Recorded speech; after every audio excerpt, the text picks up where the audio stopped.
একটা নতুন রেসিপি রান্না করছি, দেখো তেঁতুল লতি। এই যে তেলের মধ্যে মশলা দিয়ে দিচ্ছি, দিয়ে দিচ্ছি লঙ্কার গুঁড়ো, দিয়ে দিলাম 3টে কাঁচা লঙ্কা, কষানোর জন্য একটু জল, তেমন একটু জল দিয়ে দিলাম। মশলা কষানো হয়ে গেল, দিয়ে দিচ্ছি নেড়ে চেড়ে নিয়ে,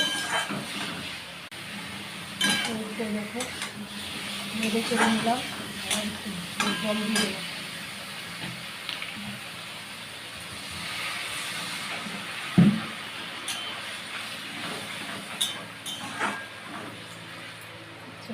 জল দিয়ে দিলাম, 10 মিনিট জাল করে নেব। ফিরে আসলাম, এই দেখো গরম মশলা দিয়ে নামিয়ে নেব, নামিয়ে নিলাম। এই দেখো